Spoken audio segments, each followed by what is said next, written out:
Le 16 avril 1996, l'étudiant Darren Thomas de l'Université de Miami rentrait à l'appartement qu'il partageait avec Marlon Barnes, un joueur de football étoile. Thomas s'aperçut que les pneus de sa Jeep étaient à plat. Il venait tout juste de la prêter à son colocataire. Cela le mit en colère et il entendait demander des comptes à Marlon. Mais en entrant, il fut terrifié de voir Barnes gisant sur le sol dans une mare de sang. Il courut à l'appartement voisin pour appeler la police. Un patrouilleur et des ambulanciers furent immédiatement dépêchés sur place. Les ambulanciers entrèrent les premiers. Marlon Barnes gisait inerte par terre. Il avait reçu de violents coups à la tête et au visage. On le déclara mort. Dans la chambre, le policier trouva une autre victime. Une jeune femme, battue violemment elle aussi. Malgré les efforts des ambulanciers pour la ranimer, ses signes vitaux déclinaient. Il fallait la conduire à un hôpital de toute urgence.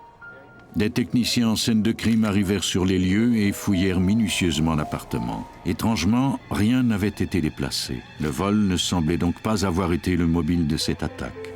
Les enquêteurs trouvèrent des éclats de bois et de métal près de la porte d'entrée. Les éclats de bois ne semblaient pas provenir des meubles de l'appartement. Ils provenaient peut-être de l'arme du crime. Les experts trouvèrent également des fragments de dents et d'os. C'était le signe que l'attaque avait été particulièrement féroce. Les enquêteurs interrogèrent ensuite Darren Thomas. Celui-ci identifia la jeune femme. Elle s'appelait Timwanika Lumpkins et avait 22 ans. Malheureusement, elle ne survivrait pas à ses blessures. Barnes avait emprunté la Jeep de son ami pour aller à une fête dans une boîte de nuit de Miami. Darren Thomas ne connaissait personne qui aurait pu vouloir s'en prendre à Marlon Barnes et à Timwanika Lumpkins. Au service de police de Miami-Dade, le détective Thomas Romani fut assigné à cette enquête. Dès qu'il eut évalué la scène, Romani sut que les victimes avaient été surprises par leur assaillant. Nous avons pu établir que l'attaque avait été faite avec un objet contondant lourd et qu'elle avait eu lieu devant la porte d'entrée et s'était poursuivie dans l'appartement. La majeure partie des blessures de Barnes lui avaient été infligées alors qu'il gisait au sol. On autopsia les victimes à Dade County. L'examen révéla qu'elles étaient mortes des suites de blessures infligées avec un objet contondant. Marlon et Timwanika avaient été frappés avec une telle force que l'arme du crime avait laissé des empreintes sur leur corps. Le médecin légiste Sam Golino nota les caractéristiques des blessures des victimes. Les blessures de Marlon se trouvaient principalement sur son visage. Certaines étaient en forme de T ou de L et certaines avaient un pourtour inhabituel, ce qui m'a poussé à penser qu'elles avaient été infligées avec une arme en particulier. Il y avait également des blessures sur Timwanika, mais elles étaient moins profondes et différentes, ce qui pouvait laisser croire qu'une autre arme avait été utilisée, ou alors une autre partie du même objet contondant. Peut-être l'arme s'était-elle modifiée ou brisée entre le moment où elle et lui avaient été assaillis. Mais la vraie question sans réponse dans les deux cas, c'était le type d'arme utilisée. De quoi pouvait-il s'agir ? La tâche d'identifier l'arme du crime incombait au laboratoire judiciaire de Miami-Dade County. Thomas Quirk est un expert en armes à feu et en outils. Il étudia les indices prélevés sur la scène du crime. En examinant les éclats de bois, je me suis dit qu'ils semblaient provenir du feu d'un fusil. C'est la partie qu'on tient généralement de la main gauche quand on tire avec un fusil. La brutalité des crimes laissait croire que le meurtrier connaissait ses victimes. Le lendemain, la nouvelle de la tragédie du campus ébranla la ville. Les détectives devaient trouver des pistes pour identifier un suspect. Ils rencontrèrent les amis des victimes et les coéquipiers du jeune footballeur. Barnes et Timwanika étaient très appréciés de leur père.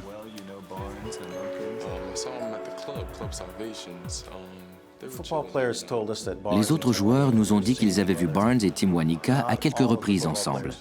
Mais les joueurs ne connaissaient pas la nature exacte de leur relation. Timwanika et Marlon Barnes étaient amis depuis l'école secondaire. La police de Miami-Dade découvrit également que Timwanika avait un ex-petit ami, un rappeur du nom de LaBran Dennis. LaBran Dennis était connu sur la scène locale de Miami. Il avait produit des vidéos de rap.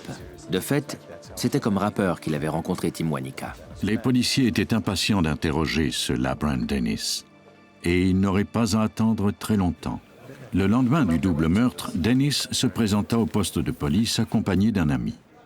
Le détective Romani fut intrigué par Dennis. Quand je l'ai rencontré, il n'avait pas l'allure de ces chanteurs de rap de type gangster. et j'ai laissé vite tomber cette piste. LaBrant était très calme. Il était curieux de ce qui s'était passé. Il m'a dit qu'il n'avait aucune information sur cette affaire. Je lui ai demandé s'il avait eu des problèmes au moment où il fréquentait Tim Wanika et pourquoi ils s'étaient séparés. Il m'a expliqué qu'il ne connaissait pas Marlon Barnes personnellement. Dennis et Tim Wanika s'étaient fréquentés pendant 5 ans. Ils s'étaient séparés et avaient repris à quelques reprises au cours de cette relation de 5 ans. Mais selon Dennis, la situation s'était améliorée entre eux. Ils étaient sur la voie de la réconciliation. Dennis déclara que la nuit du double homicide, il dormait chez sa sœur. Même s'il ne semblait pas être suspect, le détective Romani avait des doutes à son sujet. Quand on m'a dit que LaBrant Dennis était venu au service des homicides pour me parler, je n'ai pas été surpris, mais je me méfiais de lui. Je trouvais étrange qu'il soit aussi avenant et veuille autant nous aider, mais il semblait bien qu'il souhaitait réellement nous venir en aide. Les enquêteurs de Miami-Dade se rendirent ensuite chez Dennis. Il se montra coopératif. Les policiers fouillèrent sa maison.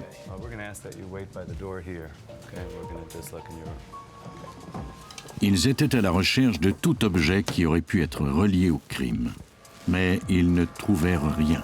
Les détectives demandèrent ensuite à Dennis de leur remettre les vêtements qu'il portait la veille. Ils voulaient les examiner pour y trouver éventuellement des traces de sang, des cheveux et des micro-indices. On ne trouva cependant rien. Les experts fouillèrent également la voiture de Dennis après l'avoir photographiée. Mais une fois encore, rien ne semblait suspect. Malgré l'absence d'indices, on ne pouvait toutefois pas encore rayer son nom de la liste des suspects. Les détectives devraient élargir leur rayon de recherche pour résoudre ce double homicide. Et ils devraient trouver des preuves concrètes pour traduire le meurtrier en justice. Les enquêteurs se rendirent dans le quartier de la boîte de nuit où l'on avait vu les victimes pour la dernière fois. Dans une station-service ouverte jour et nuit, la caissière déclara avoir aperçu un homme suspect portant un chandail à capuchon qui marchait de long en large en surveillant la boîte de nuit de l'autre côté de la rue. Cela s'était produit au moment où Barnes et Tim Wanika se trouvaient à l'intérieur. Inquiète, la caissière avait alors appelé la police. Mais quand les agents étaient arrivés, l'homme était monté à bord de sa voiture et était parti. Elle n'avait pas pu voir son visage. Elle donnait une description très précise de sa voiture. Elle se souvenait du moindre détail, notamment de la marque et du modèle, du fait que les vitres étaient teintées et qu'il n'y avait pas de plaque d'immatriculation à l'arrière du véhicule. Les enquêteurs montrèrent alors à cette femme des photos de la voiture de LaBrant Dennis. Ce n'était pas celle qu'elle avait vue. Elle fut formelle sur ce point. Les policiers devaient retrouver cette voiture et l'individu qui la conduisait.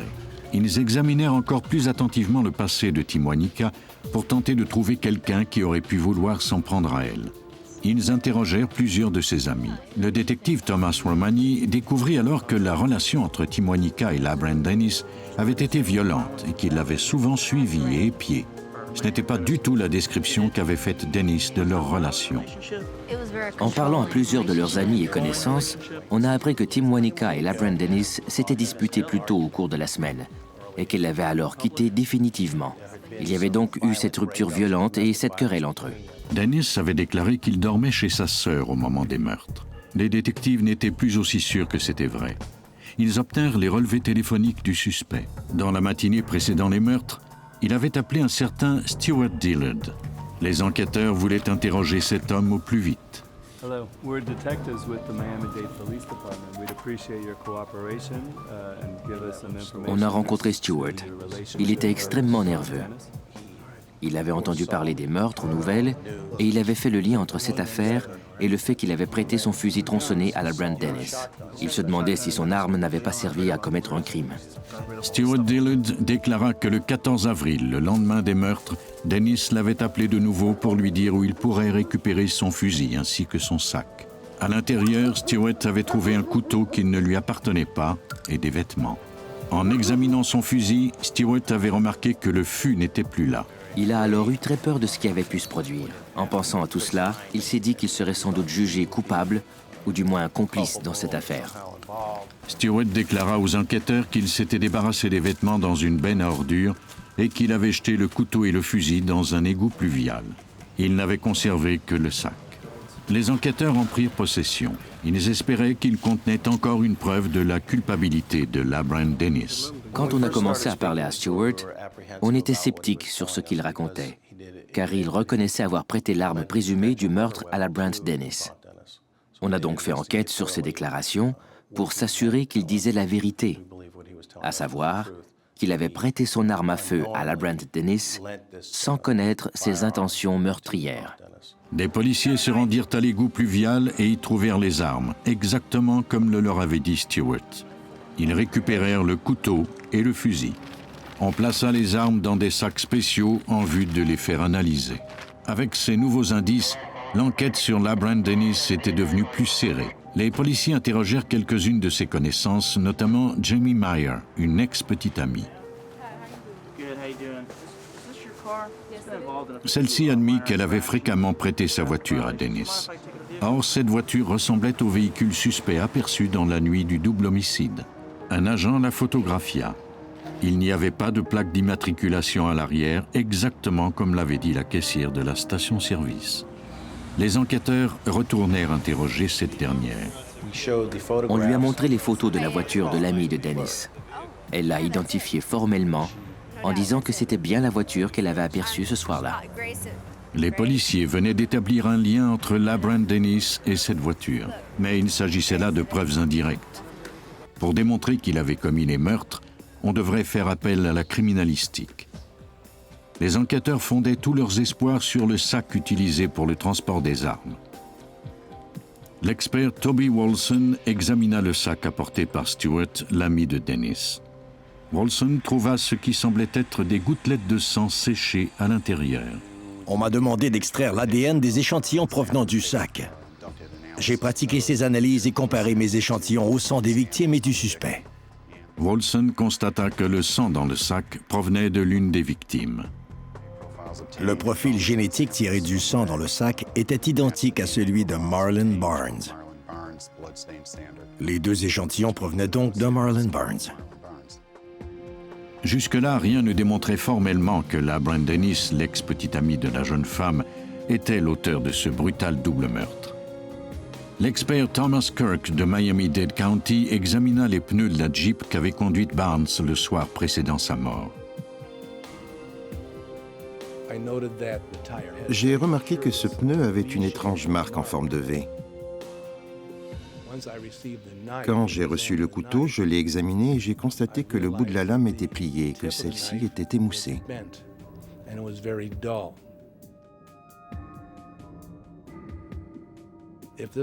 Si ce couteau avait servi à faire cette marque, il fallait que je perce le pneu à mon tour avec ce même couteau afin de voir si je pouvais reproduire ces marques en forme de V.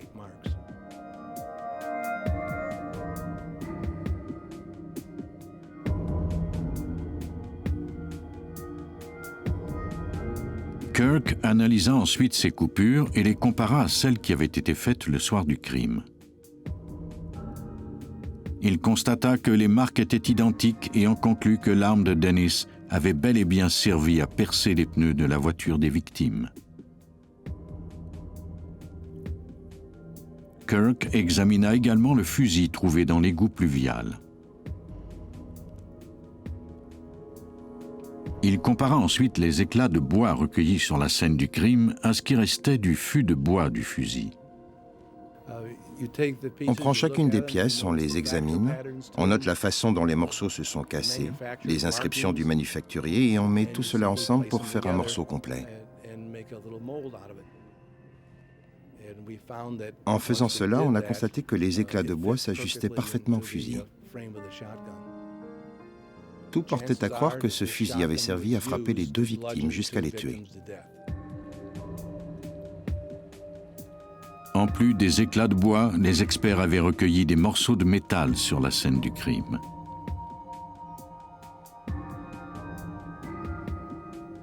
C'est l'expert George Borghi qui les examina.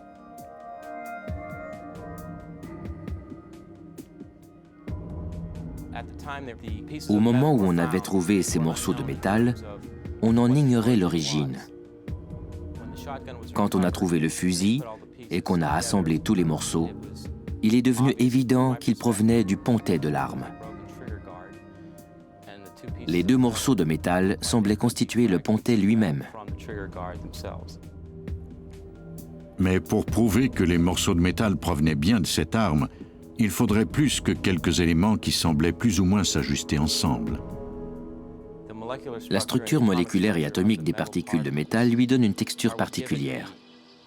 Non seulement compare-t-on les bouts des sections de métal pour démontrer qu'ils s'ajustent parfaitement, mais on les examine sous tous leurs angles. Dans ce cas-ci, la cassure était tridimensionnelle. En plus des bouts qui s'ajustaient, les surfaces semblaient aussi s'ajuster parfaitement. Autrement dit, les contours d'une pièce s'emboîtaient aux contours de la pièce voisine sur le fusil.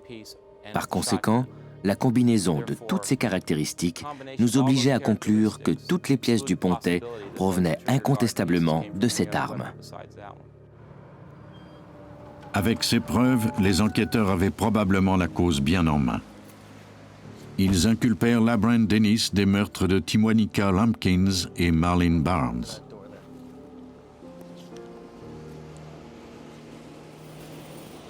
Pour démontrer sa culpabilité, on devait maintenant trouver une preuve irréfutable. Les enquêteurs se tournèrent à nouveau vers le médecin légiste Sam Golino. Celui-ci avait déjà remarqué que les blessures sur les victimes étaient en forme de L et de T.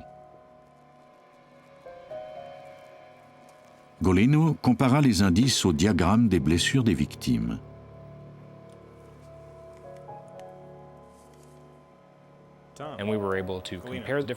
On a comparé le fusil sous tous les angles possibles aux blessures et découvert comment cette arme avait servi à infliger toutes ces blessures sur les corps des deux victimes. J'ai pu en conclure que ce fusil avait servi à battre à mort Marlene Barnes et Timonica Lumpkins. LaBrant Dennis continua à proclamer son innocence malgré les indices qui l'incriminaient. Mais les enquêteurs de Miami-Dade avaient amassé beaucoup de preuves pour démontrer sa culpabilité. Tout avait commencé avec une banale histoire de jalousie. Par les preuves, on a pu établir au cours de cette enquête que LaBrant Dennis était en colère quand il a découvert que Timonica Lumpkins avait rencontré Marlene Barnes à l'occasion de cette fête, où étaient conviés plusieurs joueurs de football de la Ligue nationale et collégiale. Les enquêteurs croient que LaBrant Dennis a suivi les victimes jusqu'à l'appartement de Marlene Barnes. Quand Barnes a ouvert la porte, Dennis l'a frappé au visage.